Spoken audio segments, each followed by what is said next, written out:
Rocks and stones are everywhere in today's lessons. The psalmist writes that God is like a rock of refuge, a place of protection. Peter writes to some of the very first Christians and uses the image of stones to help them understand what it means to be in relationship with Jesus and with each other. Peter first calls Jesus a living stone, which is a little ironic when you remember that Jesus gave him his nickname, Peter, which means rock. Has this become a running gag between the two of them? Well, maybe. After all, Peter is the one who sank like a stone when he wanted to walk on the water to be like Jesus.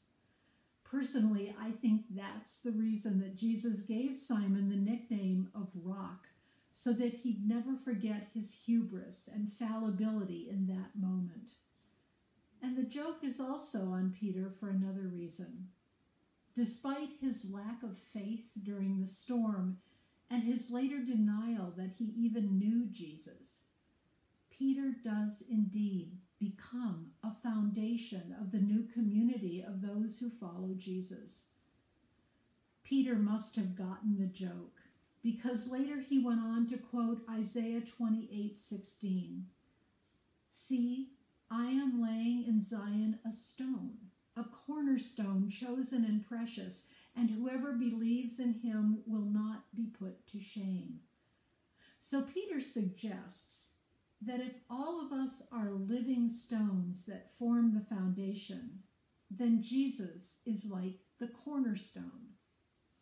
And here is God's joke. Jesus was a stone that was rejected by the world as not being the right kind of stone to build what the world was looking for. But God used that stone to become the cornerstone of the spiritual house, where God and people would once again dwell together. Peter's readers and listeners would have known a lot about stones and cornerstones. Nearly every building of any substance around them was built that way. Without them, nothing would last for long.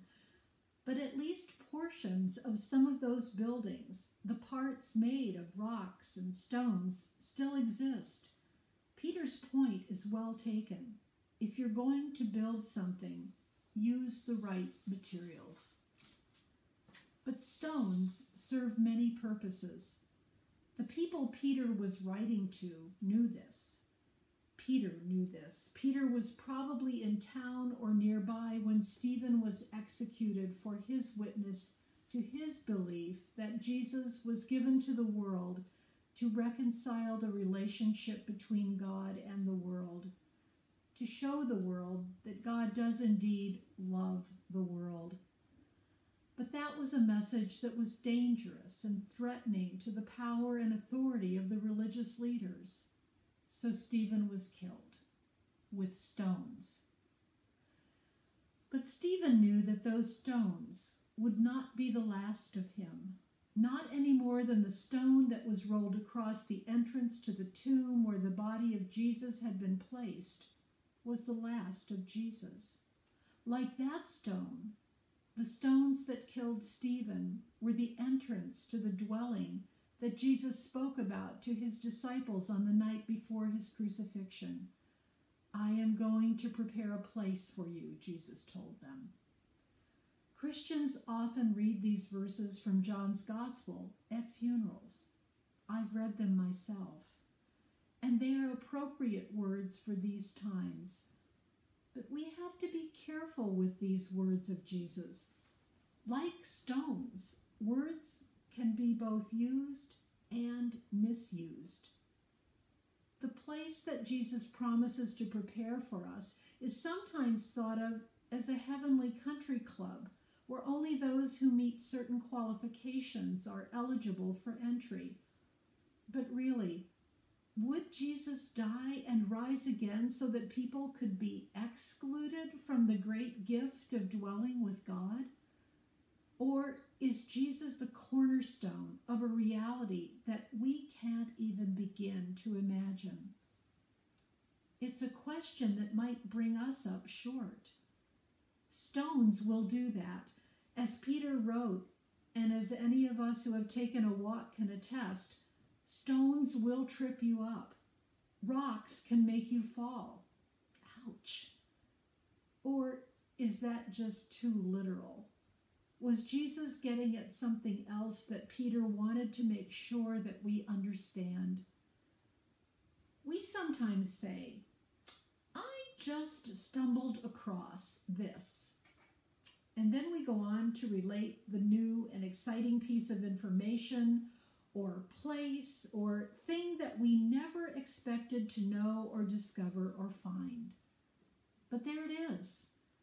And because of it, our lives have become something that we never imagined was possible. We are entirely new beings because of what we've stumbled across. Because of Jesus, we live our lives not worried whether or not we are qualified to enter the place that Jesus has prepared for us, but rather we are confident that the way has been built with the stone that Jesus crushed on his way out of the tomb.